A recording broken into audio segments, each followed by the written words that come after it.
Bonjour, je suis Olivia Baldès, docteur en droit. Je suis médiatrice près la cour d'appel et coach professionnel. Voilà 9 ans que je forme les agents des services de greffe de différents ressorts sur différentes matières. Mon vœu, c'est d'accompagner les agents de greffe dans leur évolution professionnelle. Alors si vous êtes à la recherche d'inspiration, de mouvement, de sens à donner à votre carrière, de motivation, vous êtes au bon endroit. Préparer l'examen professionnel de greffier principal, quels atouts mettre en avant pour son oral?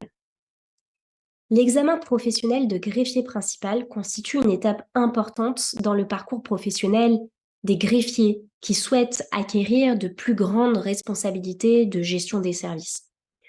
Lorsque l'on accède à ce poste, le rôle d'intermédiaire entre les collègues greffiers et la hiérarchie devient primordial.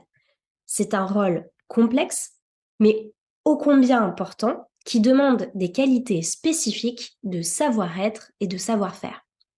Dans cet épisode, on va explorer le rôle et les qualités attendues du greffier principal afin de les mettre en lien avec la construction de son dossier RAEP et de sa soutenance orale pour une préparation efficace de l'épreuve d'admission. Mais déjà, peut-être posons-nous la question, pourquoi passer l'examen professionnel de greffier principal? Cette question peut être l'une des premières questions que l'on vous posera lors de l'oral. Qu'est-ce qui vous pousse à passer cet examen? Avez-vous réfléchi à votre réponse? Voici quelques éléments de réponse. Le poste de greffier principal présente des avantages indéniables. Il offre l'opportunité d'influencer positivement les pratiques de travail et les relations au sein de l'équipe. Il est possible de favoriser la collaboration, d'optimiser les processus de travail et d'en améliorer les conditions générales. Cependant, le grade de greffier principal a aussi des défis à relever. Gérer les attentes divergentes entre la hiérarchie et les collègues peut s'avérer complexe et très délicat. Il est important de rester ouvert au feedback et de s'adapter aux besoins de l'équipe et de la hiérarchie.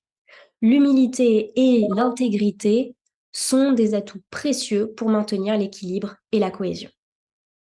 Alors, comment construire son dossier RAEP à partir des qualités attendues du greffier principal? En tant que greffier principal, le rôle d'intermédiaire revêt une importance capitale pour maintenir l'harmonie au sein de l'équipe et assurer la fluidité des procédures judiciaires. Pour réussir dans ce rôle, il est crucial de développer certaines qualités clés. Tout d'abord, une communication efficace. Il faut être capable de transmettre clairement les attentes de la hiérarchie aux collègues greffiers tout en étant à l'écoute de leurs préoccupations. Ensuite, la diplomatie et la résolution des conflits sont des compétences essentielles pour établir des relations harmonieuses et favoriser un climat de travail positif.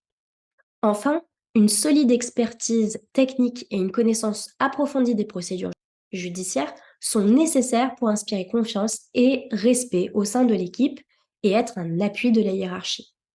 Ces qualités doivent apparaître dans votre dossier, mises en lumière par les missions que vous avez déjà effectuées. Comment prendre sa place? Ce peut être là aussi une question du jury. Passer de collègue greffier à celui de greffier principal n'est pas une mince affaire. C'est une transition délicate qui nécessite finesse et tact. La direction joue un rôle très important dans l'intégration du greffier principal au sein du service. Il est essentiel que la direction communique clairement les responsabilités et les attentes liées à son rôle. Mais il s'agit également, avec délicatesse et justesse, d'ajuster sa posture pour entendre les collègues, permettre la cohésion, être force de proposition, améliorer les process et faire remonter à la hiérarchie vos observations tirées du terrain. Alors, en situation, posons-nous la question, quelles sont les actions que vous pourriez mettre en place? En tant que greffier principal, vous avez le pouvoir d'initier des actions positives qui auront un impact durable sur votre équipe. Comment faire? Eh bien, par exemple, on pourrait organiser des réunions régulières pour encourager la communication ouverte et la résolution des problèmes. Mettre en place des sessions de partage des meilleures pratiques et encourager la formation continue. Faire en sorte que chaque membre de l'équipe se sente valorisé en reconnaissant leur contribution. Il faudra prendre aussi la place du médiateur attentif lors des conflits, favorisant des solutions mutuellement bénéfiques pour chacun. Afin de vous préparer au mieux, je vous propose quelques mises en situation. Première mise en situation, un greffier rencontre des difficultés dans l'exécution d'une tâche complexe. Que pourriez-vous faire?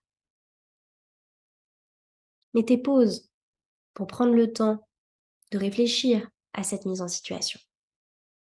Et nous nous retrouvons. Alors, que pouvons-nous faire? Proposer un accompagnement individuel en offrant son expertise et son soutien. Proposer aux collègues et à la direction la mise en place d'un tutorat auprès d'un collègue d'une autre juridiction qui a compétence en ce domaine. Identifier les besoins de formation supplémentaires et organiser des sessions de formation pour renforcer les compétences de l'équipe. Deuxième mise en situation. La hiérarchie impose un changement majeur dans les procédures de travail qui suscite des résistances de la part des greffiers. Quelle pourrait être votre posture? Là aussi, mettez pause et prenez le temps de la réflexion. Dans ce cas-là, le greffier principal va tenter de servir de médiateur en expliquant les raisons du changement et en facilitant la compréhension mutuelle. Organiser des séances d'information pour clarifier les nouvelles directives et donner aux greffiers l'occasion de poser des questions et d'exprimer leurs préoccupations. Et puis être force de proposition et mettre en place des process en lien avec les besoins de la direction et les conséquences sur le terrain. Continuez à vous mettre en situation, cela vous permettra de vous préparer au mieux à votre entretien oral. Pour plus de conseils, n'oubliez pas de liker cette vidéo ou de vous abonner à la chaîne.